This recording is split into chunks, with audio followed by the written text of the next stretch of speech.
It's not just Street Fighter 2. It's not just Street Fighter EX2.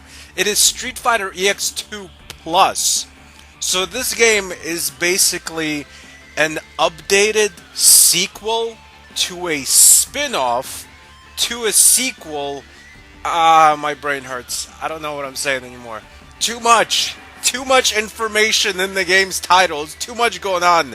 Let's just have it like Street Fighter EX2. Let's get rid of the plus. The plus is too much. This is getting me really confused here. It's a fighting game, a 2.5D fighting game that's on the PlayStation 1 and also on the arcade, and it feels very much like you're playing an arcade game just in your home. So it's like an arcade game with the comforts of playing it in your home. There's no like cheap tactics of some random guy wearing handball gloves constantly hogging the arcade machine by spamming attacks and just being incredibly cheap.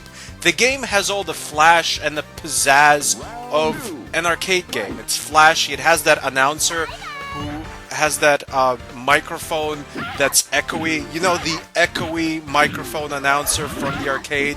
Really good arcade fighting games and arcade racing games have that echoey microphone announcer. It's awesome. It really is like playing an arcade game in your home without having a bunch of quarters. The thing is, for how good the game's presentation is, and for the fact that, I mean, it looks decent, and you have all your favorite Street Fighter characters, like, Jean-Claude Van Damme, and, the Russian guy and stuff. Aside from all that, the combat itself is really nothing that impressive. It's like a mixture of Street Fighter and Tekken.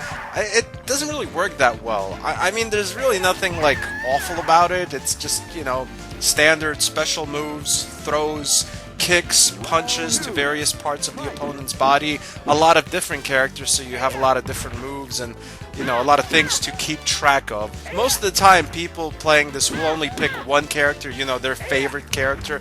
Nobody's gonna bother to learn the controls for every single character unless they're just obsessed with the game. It would take way too long.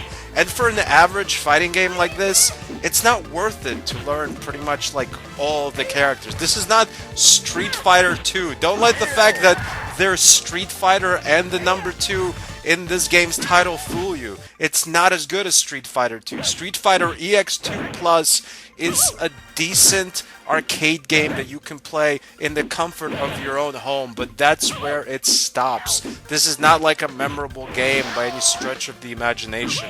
I also found that it's really easy to be cheap in this game. I only played the CPU, and already I found some game-breaking mechanics like spamming throws, spamming specials like constantly throwing Hadokens at your enemy, and just coming up next to them and spamming attacks where they don't have time to react. It's easy to be cheap in this game, and I guess you could say that about a lot of fighting games, but in this game it's very prevalent. It's not like an awful game, it's just that there's a lot better Street Fighter games to play. There's a lot better fighting games to play. I mean, out of the hundreds of fighting games that have come out, why play one that's mediocre? Play one that's good. At least good. Play one that's excellent. Why stop at just good?